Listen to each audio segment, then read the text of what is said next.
1947 में जब भारत का विभाजन हुआ तब केवल सीमाएं नहीं टूटी, इतिहास भी दो हिस्सों में बंट गया।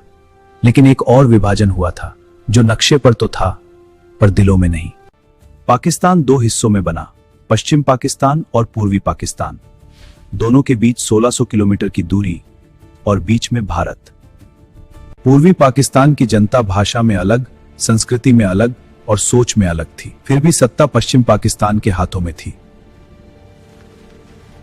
1970 के आम चुनावों में पूर्वी पाकिस्तान की पार्टी अवामी लीग को स्पष्ट बहुमत मिला। नेतृत्व था शेख मुजीबुर रहमान के हाथों में। यह जीत बांग्लादेश की नींव बनी।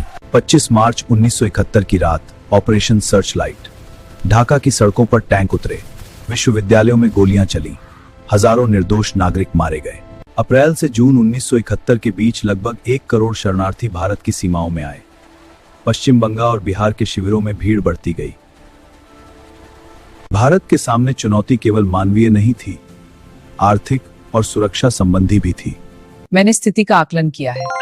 यह गंभीर है और क्षेत्रीय स्थिरता को प्रभावित कर सकती है। मैं विश्व के देशों से अपील करती हूँ कि वे हस्तक्षेप करें। शांति और न्याय के लिए आवश्यक है। वे अमेरिका, ब्रिटेन, फ्रांस और सोवियत संघ की यात्राओं पर गईं, लेकिन अंतर्राष्ट्रीय समर्थन सीमित रहा।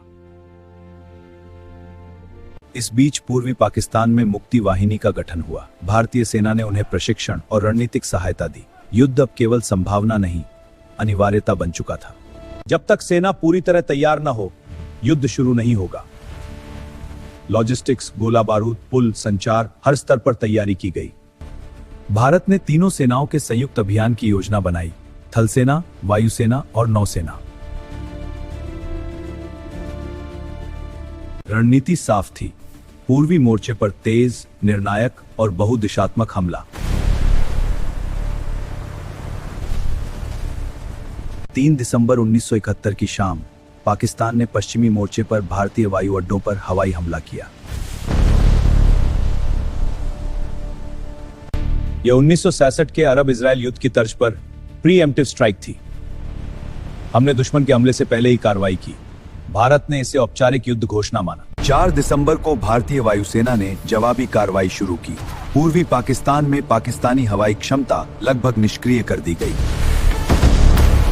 नौसेना ने कराची बंदरगाह पर ऑपरेशन ट्राइडेंट और ऑपरेशन पाइथन चलाए। पाकिस्तानी जहाज और तेल भंडार नष्ट हुए। पश्चिमी मोर्चे पर भीषण लड़ाई हुई, लेकिन मुख्य लक्ष्य पूर्वी क्षेत्र था।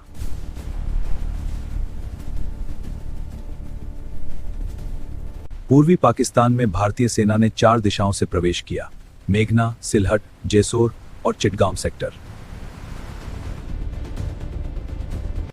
मुक्ति वाहिनी ने स्थानीय मार्गदर्शन दिया।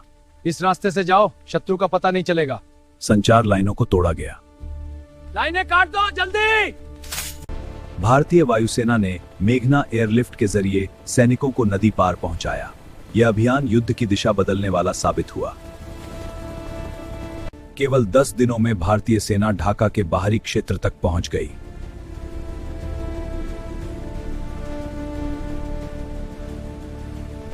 पाकिस्तानी सेना के पास संसाधन सीमित थे। संचार कट चुका था। हवाई समर्थन समाप्त हो चुका था। 16 दिसंबर 1971 इस ऐतिहासिक और बांग्लादेश एक स्वतंत्र राष्ट्र बना। 16 दिसंबर 1971 इस ऐतिहासिक और बांग्लादेश एक स्वतंत्र राष्ट्र बना। पाकिस्तानी सेना के लेफ्टिनेंट जनरल ए.के. नियाजी ने भारतीय लेफ्टिनेंट जनरल जगजीत सिंह अरोड़ा के सामने आत्मसमर्पण पत्र पर हस्ताक्षर किए। यह स्वीकार किया जाता है। इसके साथ 1971 का युद्ध समाप्त हुआ। लगभग 93,000 पाकिस्तानी सैनिकों ने हथियार डाल दिए। यह द्वितीय विश्व युद्ध के बाद का सबसे बड़ा सैन्य आत्मसमर्पण था। पूर्वी पाकिस्तान अब स्वतंत्र राष्ट्र बांग्लादेश बन चुका था। 13 दिन, इतिहास बदल गया।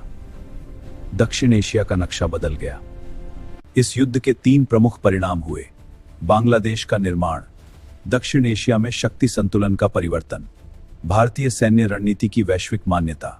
यह युद्ध केवल सैन्य विजय नहीं था, यह मानवीय हस्तक्षेप और रणनीतिक धैर्य का उदाहरण था। भारत ने निर्णायक नेतृत्व, समन्वित सैन्य अभियान और स्पष्ट लक्ष्य के साथ युद्ध जीता। बसंत तो जिहाद के सारभिया था। 13 दिन और दुनिया ने देखा रणनीति क्या होती है। जब इतिहास लिखा गया तो स्याही नहीं, साहस बहा था। एक युद्ध जिसने नक्शा ही नहीं, भविष्य बदल दिया। यह जीत केवल सीमाओं की नहीं, मानवीय गरिमा की थी। ढाका की उस दोपहर ने साबित किया, तैयारी और धैर्य ही असली शक्ति हैं।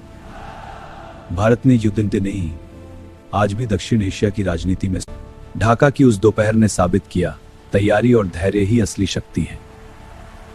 भारत ने युद्ध नहीं, एक राष्ट्र को जन्म दिया, जिसका नाम आज हम सब बांग्लादेश के नाम से जानते हैं। इस प्रकार एक अलग देश का निर्माण हुआ।